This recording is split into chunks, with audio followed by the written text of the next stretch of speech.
Thank you, everybody, for helping. I just want to get a show of hands in here. Who has ever fundraised for the KAT6 Foundation that's in this room?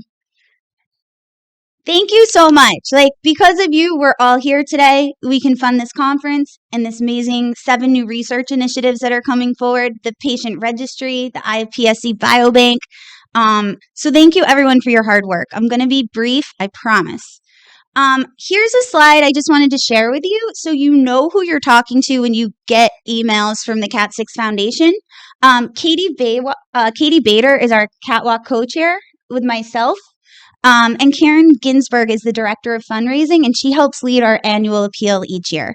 Unfortunately, they couldn't make it, and they're having a big case of FOMO right now. I wanted to share this slide with you because I think it's really important that you know what our donations are supporting.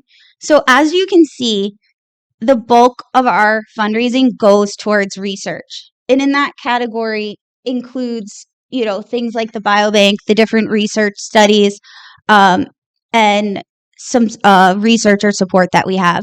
We also see in there the conference that happens each year because of you. And I think it's amazing that our foundation is able to reimburse hotel rooms and things like that for people, that this is a free conference for you to attend as long as you can get yourself here. I don't think that many communities do that, so big hand to the board for approving that each year. We also fund empowered grants that go towards assistive equipment and therapies for our children. And this is an international initiative. It's not just supporting kids in the U.S. As we know, different states, different countries have different policies on what they will reimburse families. So these empowered grants help, with some of that cost. And as you can see, we have the patient registry, and then a small slice is some operating expenses that every foundation has: insurance, various things like that, software, platforms, things like that. Okay, so each year we have 2 major fundraising events. There's the catwalk, and then there's the annual appeal. The catwalk is back this year for its 8th year, and we're really excited. Last year we raised $193,000. That is absolutely outstanding. And many of you here today have hosted teams either last year or in the past, and we're hoping that you will do it again. We have a few changes for this year's catwalk that I'm pretty excited about. So there's 2 formats in which you can do a catwalk. You can do an in-person event. That's when you actually book a location at a park or somewhere in your community. You need to be sure that you're going to have a decent attendance. This isn't for just one family. You want to have a big showing that day.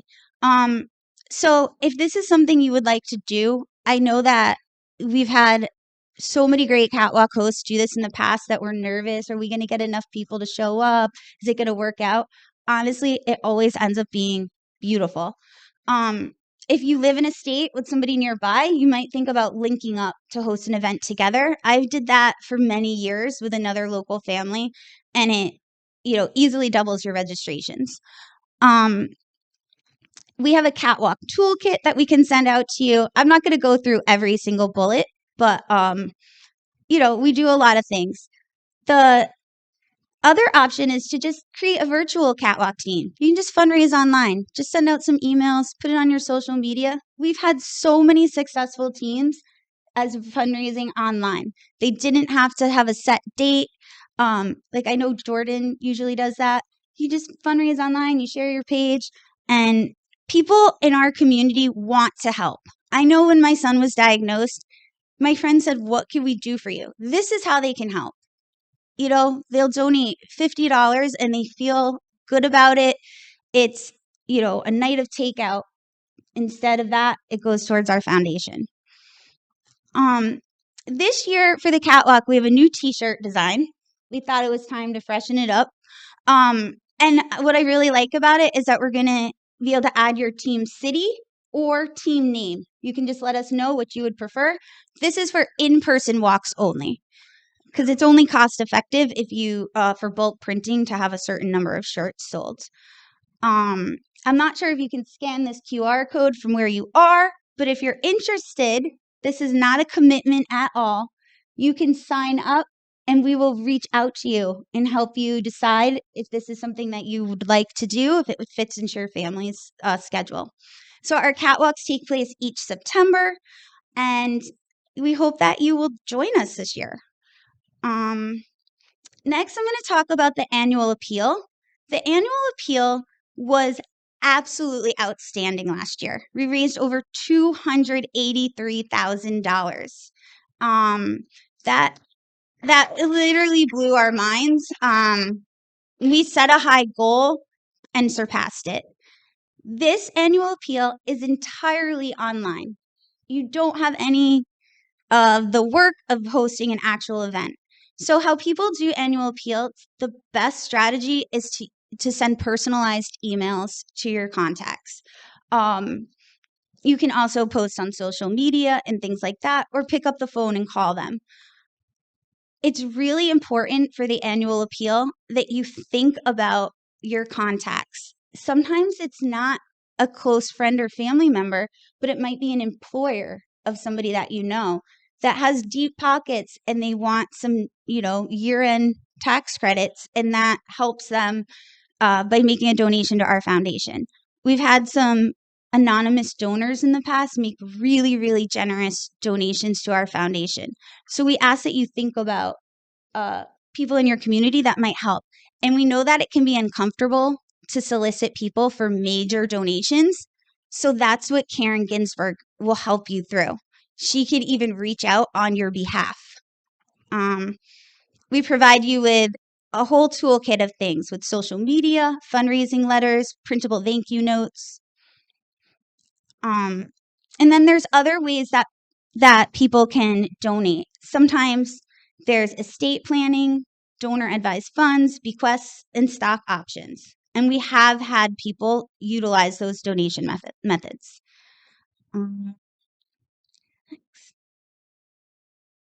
There are other ways that you can fundraise in our community outside of the catwalk and the annual appeal. And these are just ideas that families come up with on their own.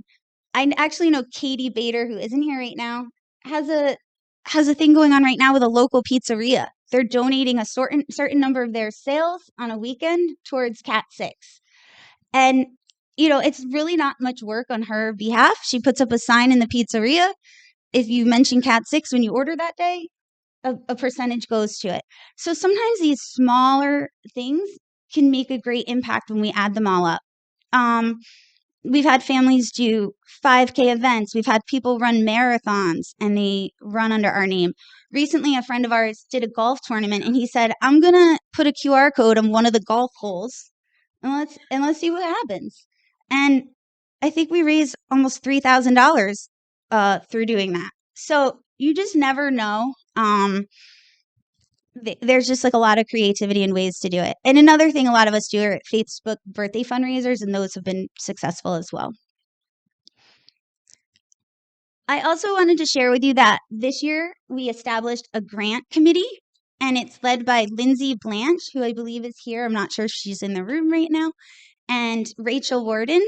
And what they're doing is they're looking for funding by applying for actual grants. So that isn't something that we have to directly fundraise for and ask people for donations, but it's really important.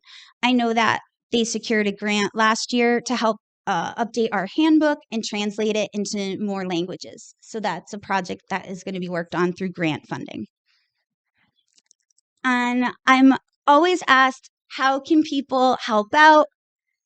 Please reach out to us.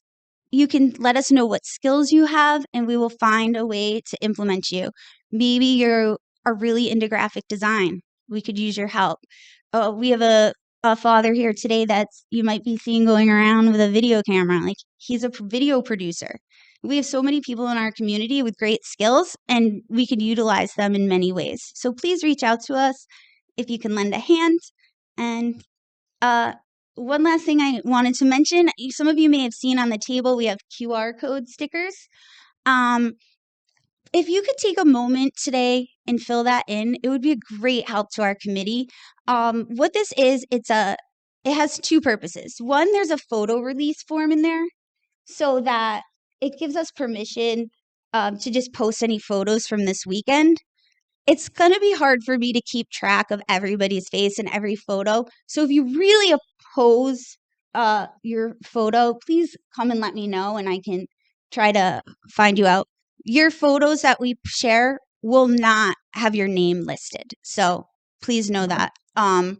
So on that QR code, there is a space for photo consent, but also on there, it's a communication list. And why this is important is we want to make sure you're getting information from the foundation that really applies to you.